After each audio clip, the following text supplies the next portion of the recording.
M Kumar mathematics classes.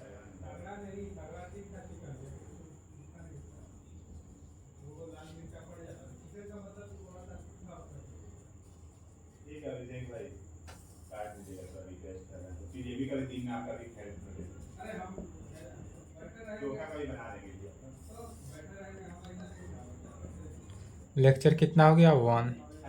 Lecture 1 क्यों लिख रहे हैं? क्योंकि यहाँ से क्लास 12 का आज मेन ब्रांच शुरू हो रहा है। क्या? कैलकुलस।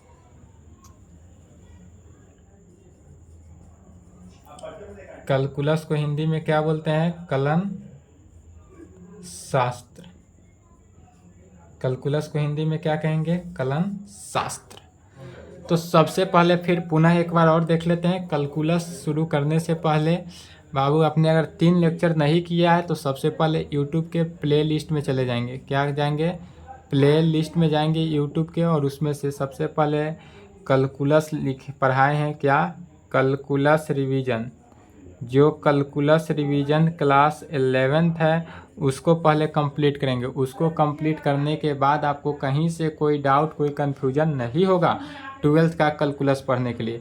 तो इसको तो पहले आप कंप्लीट करेंगे ही। इसमें 3 लेक्चर है, लेक्चर वाइज करेंगे। पहला लेक्चर करेंगे, उसके बाद दूसरा करेंगे एंड तीसरा लेक्चर करेंगे।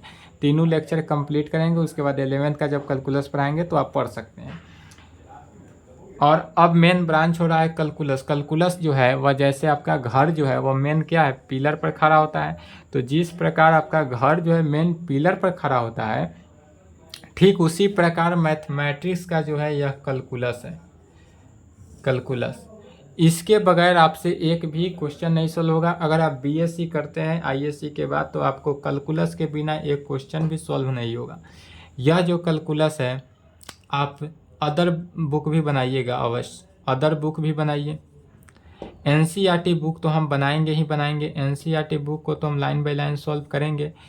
अदर बुक में आपको कहीं से कोई डाउट हो, चाहे एनडीए का हो, आईआईटी का हो, चाहे कोई भी बुक, कोई कॉम्पिटिटिव हो, तो आप बेझिझक इस नंबर पे मैसेज करें, कॉल करें। 24 आवर या मैसेज फ्री है, रिसीव हम ही करेंगे। और हाँ, ऐसा नहीं है कि आप इस पे कॉल करेंगे तो हम आपसे फ़ी मांगेंगे कि हाँ फ़ी लाइए। यह जो क्लास है यूट्यूब पे अगर आप क्लास करना चाहते हैं तो आपके लिए क्या है? फ्री है। यूट्यूब क्लास अभी फ्री है। किसके लिए? सीजन कौन सा है? 23 से 24। 23 से 24 वाले के लिए फ्री है। फिर 24 से 25 जब आएगा तो उसके लिए फ्री नहीं रहेगा। 24 में जिसका एग्ज़ाम है उसके लिए फ्री ही चलेगा अभी। तो कैलकुलस पढ़िए। कहीं से कोई डाउट हो, यदि हमको थ्योरेटिकल समझाने में, आपको समझने में कहीं से कोई डाउट हुआ होगा तो आप बेझिझक थ्योरेटिकल में भी पूछ सकते हैं या क्वेश्चन भी बैठ के पूछ सकते हैं। आपका हर क्वेश्चन का सॉल्यूशन नेक्स्ट क्लास में ऐड कर दिया जाएगा। नेक्स्ट क्लास में एडवांस अदर बुक का क्वेश्चन सॉल्व किया जाएगा। और कहीं से कोई डाउट हो, कोई कन्फ्यूजन हो तो पूछिएगा, चाहे यूट्यूब पे कमेंट भी कर सकते हैं। दोनों ऑप्शन है, आपका कमेंट का भी जवाब दिया जाएगा। या फिर कह रहा है कि कैलकुलस जो है, यह मीनिंग इस प्रकार से भी समझ सकते हैं कि कैलकुलस जो है आपके जैसे ऑक्सीजन है। ऑक्सीजन के बगैर आप एक घंटा भी नहीं जिंदा रह सकते हैं। जिस प्रकार ऑक्सीजन लिए बिना आप 1 घंटा भी नहीं जिंदा रह सकते हैं, ठीक उसी प्रकार है कैलकुलस के बिना आप एक थ्योरम भी नहीं सॉल्व कर पाएंगे। मेन होता है जैसे आपको जिंदा रहने के लिए क्या चाहिए? ऑक्सीजन की आवश्यकता है। जिंदा रहने के लिए जिस प्रकार आपको ऑक्सीजन की आवश्यकता है, ठीक उसी प्रकार मैथमेटिक्स पढ़ने के लिए आपको कैलकुलस की आवश्यकता है। क्या कह सकते हैं मीनिंग में कि जिंदा रहने के लिए ऑक्सीजन की आवश्यकता है, ठीक उसी प्रकार जीवित रहने के लिए मैथमेटिक्स पढ़ने के लिए कैलकुलस की आवश्यकता है। अर्थात कह सकते हैं मैथमेटिकल भाषा में oxygen is equal to calculus. Oxygen is equal to calculus कह सकते हैं कि ऑक्सीजन जैसे जिंदा रहने के लिए ज़रूरी है वैसे मैथमेटिक्स के लिए कैलकुलस ज़रूरी है। तो चलिए आज से कैलकुलस शुरू किया जाए 12th का। आप लोग पढ़ने के लिए तैयार हैं?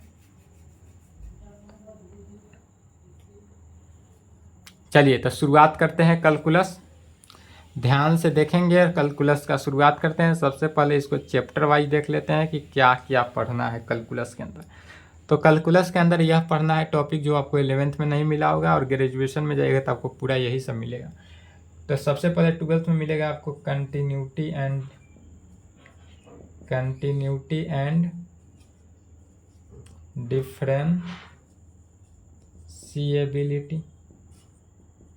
कंटिन्यूटी एंड डिफरेंशिएबिलिटी, फिर उसके बाद पढ़ना है आपको डिफरेंशिएशन, एप्लीकेशन ऑफ डेरिवेटिव,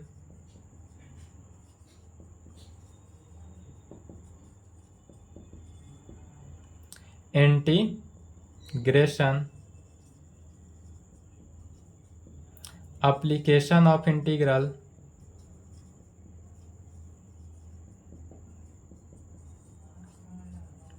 उसके बाद आ जाता है डिफरेंशियल इक्वेशन।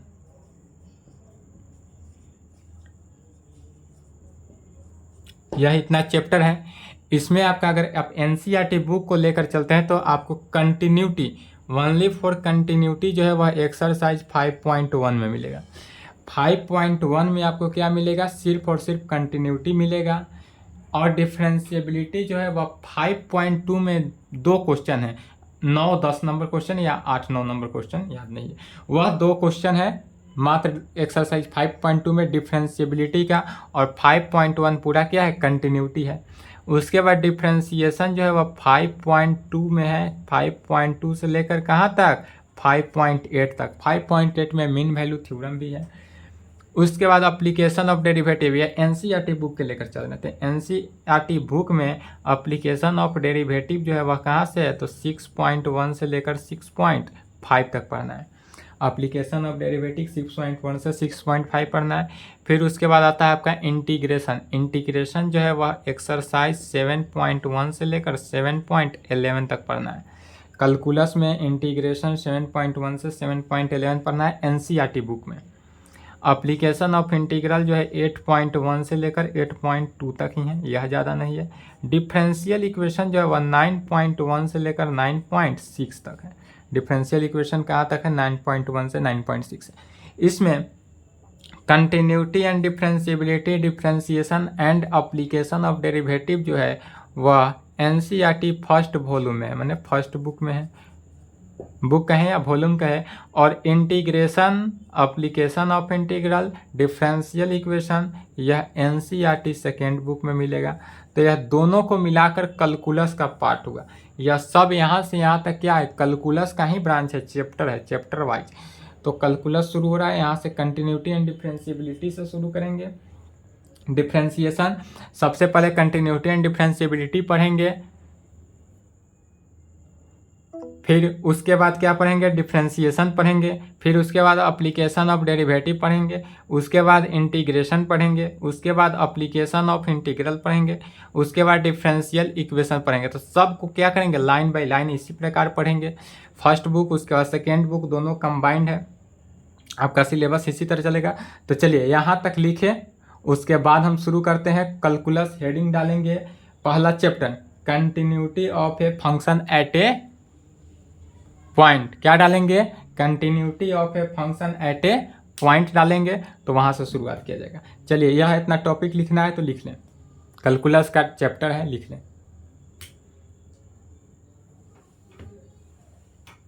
फिर बोल रहे हैं कहीं से कोई डाउट हो, कोई कंफ्यूजन हो, बेझिझक यूट्यूब पे भी आप कमेंट कर सकते हैं, आपका हर कमेंट का सॉल्यूशन किया जाएगा।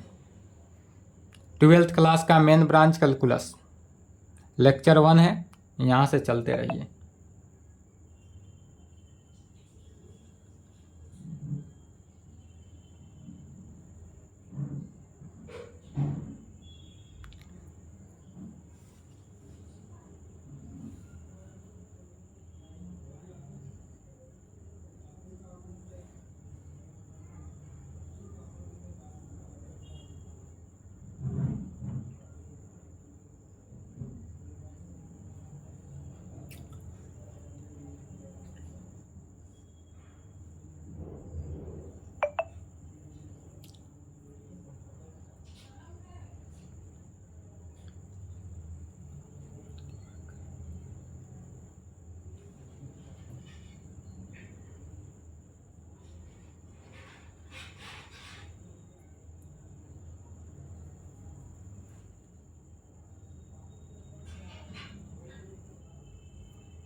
चलिए लिख लिए, नहीं लिखे तो वीडियो रोक कर लिख लेंगे।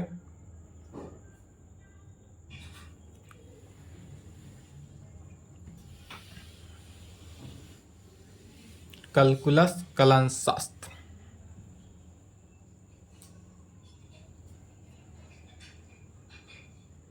इसमें टॉपिक डालना क्या है, तो टॉपिक डालेंगे हेडिंग या चैप्टर फर्स्ट लिखेंगे।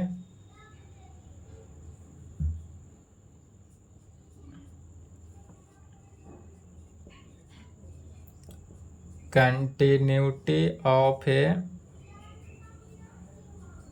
Function at A point. Continuity of a function at A point, यही है कंटिन्यूटी। कंटिन्यूटी को ही क्या करते हैं, continuity of a function at A point, एक पॉइंट है उसी पॉइंट पे क्या करते हैं कि यह कंटिन्यूटी है या नहीं। यदि कोई ग्राफ है यहाँ मान लेते हैं, तो यह ग्राफ कंटिन्यूटी है या नहीं, यही चेक किया जाता है। तो इसी को देखते हैं, या लिख लिए, मिटा देते हैं। तो कहेंगे continuity of a function at A point में अब पहला नंबर डालेंगे, और पहला नंबर में क्या लिखेंगे, पहला से शुरुआत करेंगे। कहेंगे if the value of function, if the value of function f(x) is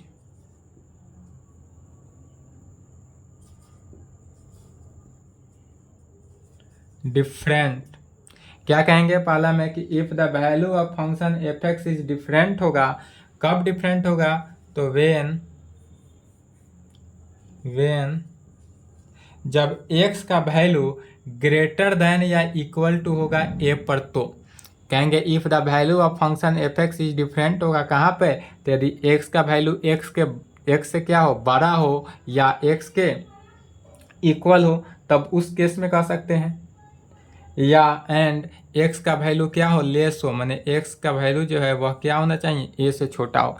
यदि x का वैल्यू, हमको दो कंडीशन होगा कि x का वैल्यू a से बड़ा हो या a के बराबर हो सकता है। दूसरा और अगला क्या हो सकता है कि x का वैल्यू a से छोटा हो। उस केस में डैट इज कहने का मीनिंग हुआ कि यह जो फंक्शन है, that is function f(x) change होगा किस पर, वैल्यू x बराबर a पे ही हो रहा है। यह a ही ना वैल्यू बता रहा है कि x का वैल्यू बड़ा है या छोटा है या इक्वल टू है। अर्थात कह सकते हैं कि डैट इज फंक्शन यदि कोई फंक्शन है, डैट इज फंक्शन जो f(x) है, f(x) कोई फंक्शन है, वह चेंज हो रहा है। कहाँ पे चेंज हो रहा है, फंक्शन चेंजेज इट्स वैल्यू, या जो है किड्स पे हो रहा है, तो कहेंगे it's value at x is equal to a पे। यह जो वैल्यू हमारा चेंज हो रहा है वह किस पे चेंज हो रहा है, तो at x is equal to a पे हो रहा है। कहेंगे इफ यदि value function f(x) is different हो, व्हेन कब, जब x का वैल्यू a से बड़ा हो या a के इक्वल हो उस केस में। एंड दूसरा में कहेंगे कि x का वैल्यू लेस देन हो a में, अर्थात x का वैल्यू जो है वह x का जो वैल्यू है वह a से बड़ा होगा या इक्वल होगा या x से छोटा होगा। तो किस पे चेंज हो रहा है, a वैल्यू पे। यहाँ देखेंगे जैसे कि यदि कह सकते हैं, मान लीजिए कि रोहन नाम का कोई व्यक्ति है, सोहन नाम का कोई व्यक्ति है और मोहन नाम का कोई व्यक्ति है।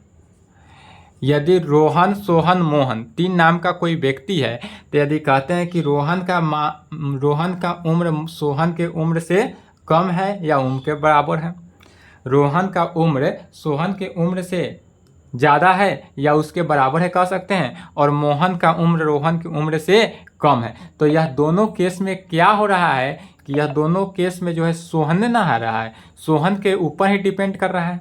किसके ऊपर डिपेंड कर रहा है, सोहन के। यदि रोहन का उम्र जो है सोहन से बड़ा होगा या इसके बराबर होगा तो सोहन के, मोहन का उम्र सोहन से छोटा होगा तो किसके, सोहन के। तो अर्थात हमको सोहने का उम्र तो चाहिए।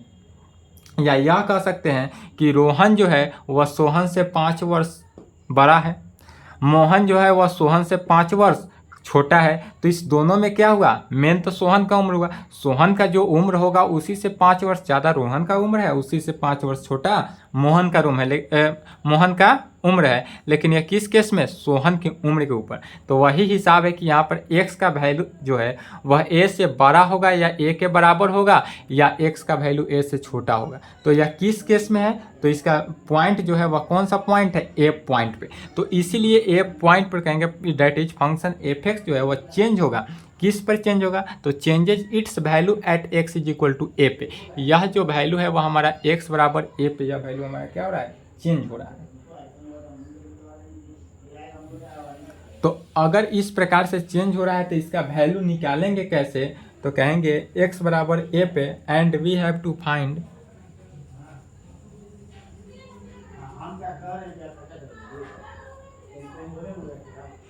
कहेंगे कि and we have to find. अब इस वैल्यू को हम कैसे निकालेंगे, तो चूंकि हमारा वैल्यू x a बराबर a पर चेंज हो रहा है, तो इसलिए कहेंगे limit x tends to a पर। अब जो लिमिट का वैल्यू निकालेंगे वह कहाँ निकालेंगे, x टेंस टू a पर निकालेंगे और f(x) फंक्शन के माध्यम से। यदि कोई फंक्शन f(x) दिया हो f(x) क्या होगा, कोई फंक्शन दिया रहेगा, यह जो f(x) फंक्शन है वह दिया रहेगा, limit x tends to a पे f(x) हमारा फंक्शन होगा। तब कहेंगे देन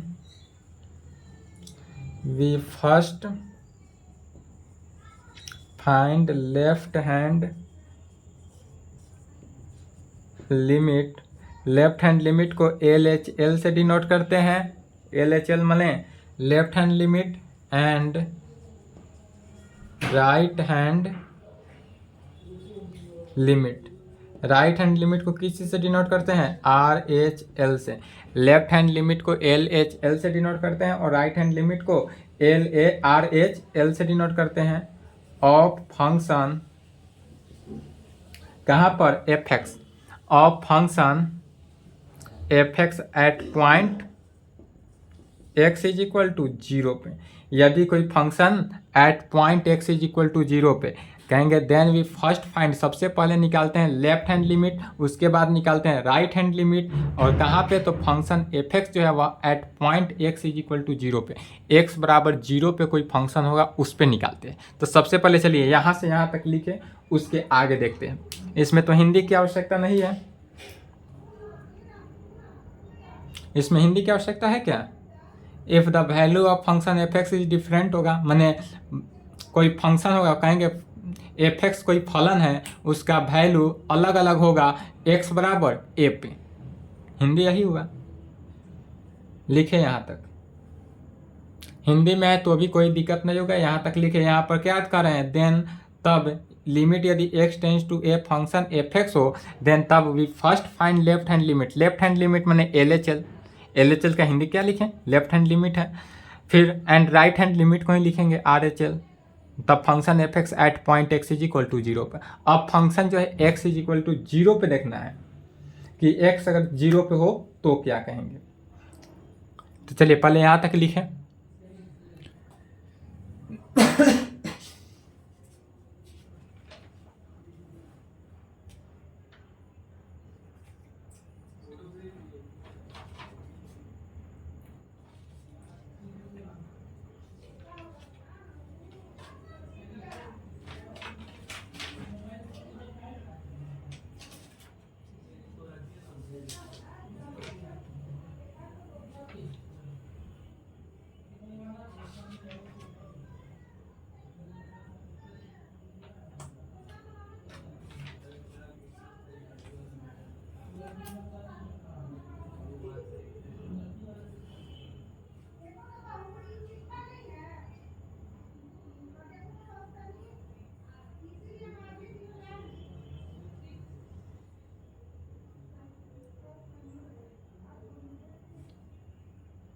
चलिए लिख लिए, नहीं लिखे तो वीडियो रोक लेंगे।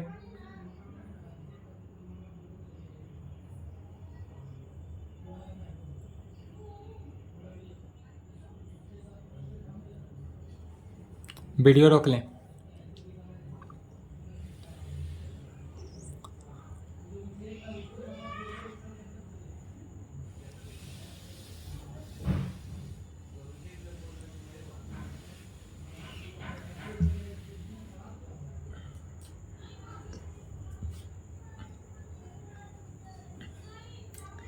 चलिए फिर समझेंगे, जैसे कि एग्जाम्पल के थ्रू क्या करा है, लेफ्ट हैंड लिमिट और right hand limit at x is equal to 0 पे। तो यदि हमारा फंक्शन जो है वह एफ एक्स इस प्रकार से दिया रहे, क्या रहे, f x is equal to हमारे पास यदि इस प्रकार से दिया रहे क्या, तो एफ एक्स अगर हमारा फंक्शन है तो वह किस केस में आएगा, 3 केस हो सकता है, यदि एक एक्स हो या 0 हो या -x हो, यही केस हो सकता है। x कब होगा, तो वेन यदि x का वैल्यू जो है वह ग्रेटर देन 0 हो, यदि हमारा x का वैल्यू जो है वह क्या हो, 0 से बड़ा होगा, तो x का वैल्यू 0 से बड़ा होगा तो x हमारा पॉजिटिव टर्म आएगा, x का वैल्यू 0 से बड़ा अर्थात x पॉजिटिव टर्म। फिर कहेंगे वेन यदि हमारा जब x का वैल्यू 0 के बराबर हुआ, x का वैल्यू अगर हमारे पास 0 के बराबर होगा तो उस केस में क्या हुआ, x का वैल्यू या फंक्शन जो है वो हमारा 0 होगा। और यदि निगेटिव हुआ -x होगा, कब, तो वेन जब x का वैल्यू जो है वह लेस देन 0 हो, यदि x का वैल्यू लेस देन 0 होगा, x का वैल्यू जो है वो हमारा क्या होगा, लेस देन 0 होगा, कब, यदि हमारा फंक्शन जो है वो -x में आए, तो फंक्शन क्या होना चाहिए, -x में आए तो। चलिए इसको भी लिख ले एग्जाम्पल, इसी का एग्जाम्पल था पहला नंबर का, यहाँ तक फास्ट लिखे।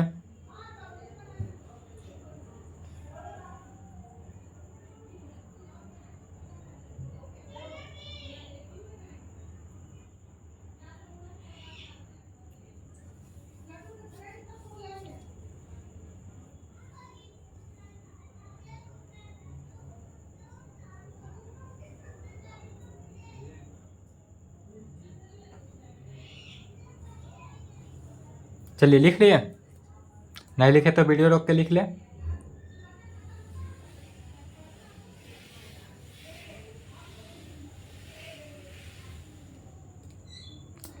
दूसरा नंबर में लिखेंगे, अब left hand limit and right hand limit क्या है, टॉपिक डालेंगे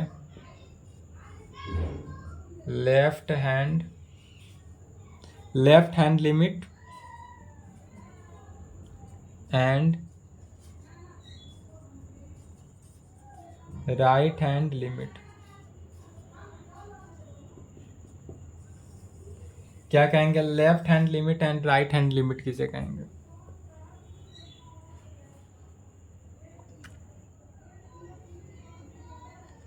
अब इसमें पहला नंबर देखते हैं, लेफ्ट हैंड लिमिट को क्या कहेंगे, तो कहेंगे limit of a function,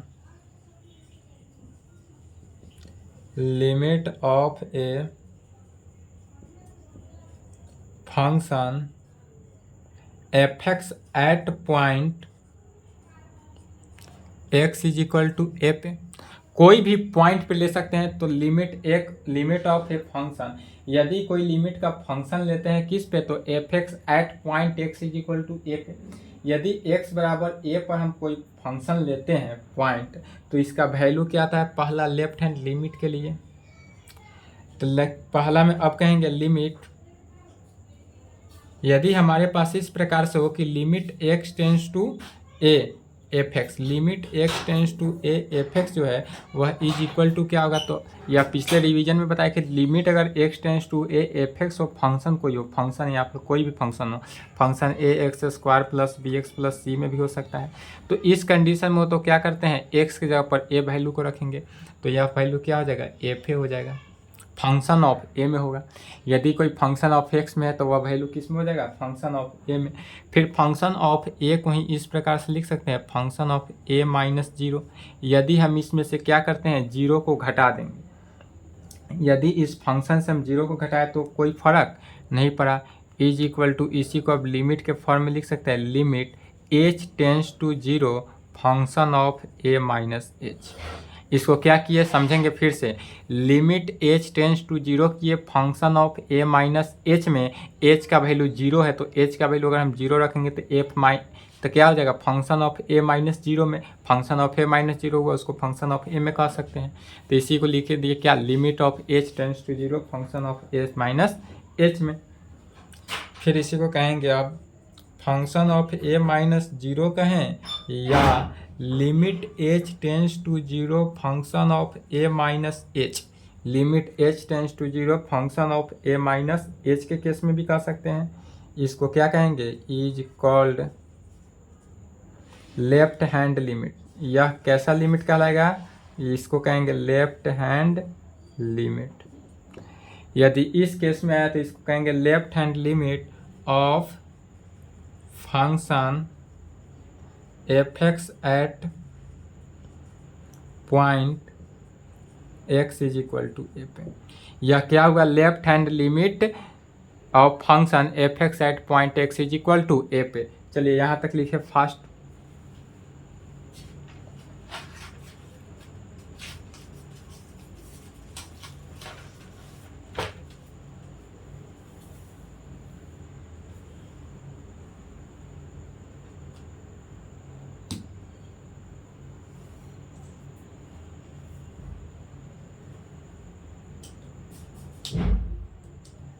video रोक के लिख ले।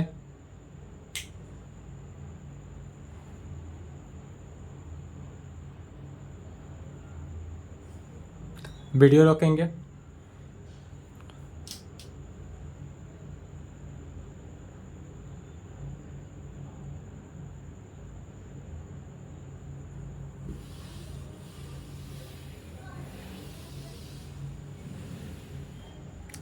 फिर यहाँ तक आएंगे, इसके नीचे लिखेंगे, इसी का पार्ट है कि हैंस यहाँ पर कह सकते हैं यदि इस केस में हो कि लिमिट इतना फंक्शन जो है लेफ्ट हैंड लिमिट हुआ, अर्थात कह सकते हैं कि left hand limit of function, इसी को सिंबॉलिकल फॉर्म में क्या लिखेंगे, left hand limit of function f x at point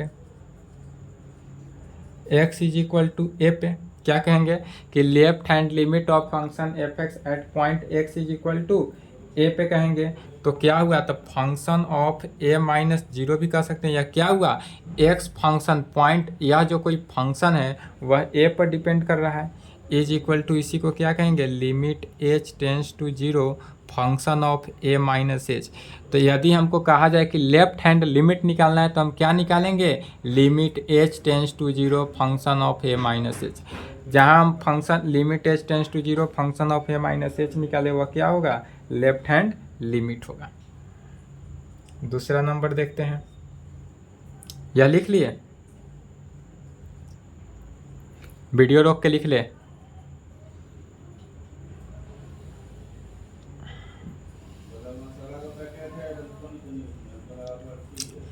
दूसरा में कह सकते हैं इसी में, यदि limit x tends to a f x अगर इस प्रकार से दिया हो, इसी को देखेंगे, यदि limit x tends to a f x दिया हो तो इसमें फंक्शन का वैल्यू एक्स का वैल्यू रखेंगे ए, तो एफ ए आ गया, सेम आया। अब यहाँ पर आने के बाद क्या करेंगे कि इसमें ए में से हम क्या किए थे, जीरो को घटाए थे, इसमें क्या किए थे, एफ में से ए को जीरो को घटाए थे, अब इसमें ए में जीरो को जोड़ देंगे। तो ए से जीरो घटाने या जोड़ने पर कोई फर्क नहीं पड़ा, तो यह एफ ए प्लस जीरो कर सकते हैं, और इज इक्वल टू इसी को क्या कहेंगे, limit h tends to zero function of a plus h में। अब यह limit h tends to zero function of a plus h में जो माइनस टर्म था उसको क्या किए, प्लस टर्म में किए। अब इस टर्म को करने के बाद इस टर्म को क्या कहेंगे कि function of a plus zero या limit h tends to zero function of a plus h. क्या किए, यह जो प्लस टर्म था वह माइनस टर्म था वह प्लस टर्म में कन्वर्ट हुआ, क्योंकि पहला में क्या, लेफ्ट में निकालने के लिए ए में से जीरो को घटाए थे, और राइट निकालने के लिए ए में क्या करेंगे, जीरो को ऐड करेंगे। अब इसको क्या कहेंगे, तो राइट हैंड लिमिट, तो कहेंगे is called right hand limit of function f x at point x is equal to a. क्या कहेंगे, एफ ए प्लस जीरो या limit h tends to zero function of f a plus h is called right hand limit of function f x at point x is equal to a पे। यह function किस पे point कर रहा है, x is equal to a पे, hence तब यहाँ कह सकते हैं right hand limit of function, क्या कहेंगे, right hand limit of function f x at point x is equal to a पे, right hand limit of function f x at point x is equal to a पे, तो function of a plus zero. अब इस function में ए के साथ क्या कर रहे हैं, जीरो को ऐड कर रहे हैं, वहाँ सब्सट्रैक्ट किए थे, यहाँ पर ऐड करना है। तो यह क्या बनेगा, limit h tends to zero function of a plus h. यदि जहाँ भी कहा जाए कि लिमिट राइट हैंड लिमिट निकालना है, तो राइट हैंड लिमिट निकालने के लिए क्या निकालना है कि limit h tends to zero function of a plus h. जहाँ निकल गया limit h tends to zero function of a plus h, और वह क्या हो गया राइट हैंड लिमिट, और a limit h tends to a function of a minus h निकला, तो वह क्या हुआ लेफ्ट हैंड लिमिट। चलिए तो यहाँ तक कंप्लीट कर लें, आज के लिए इतना ही, फिर इसके बाद नेक्स्ट क्लास में यहाँ तक कंप्लीट करेंगे।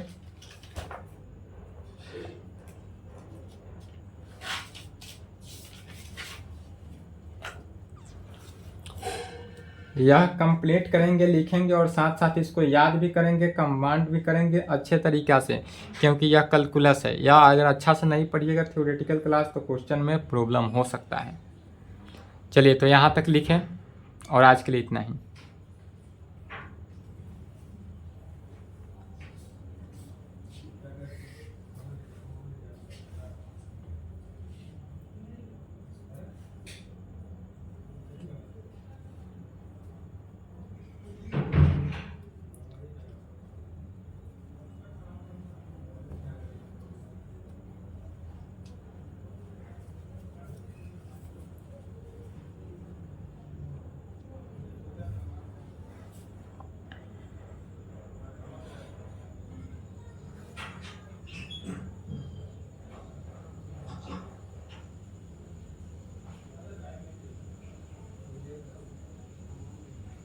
लिख लिए, नहीं लिखे तो वीडियो रोक लें।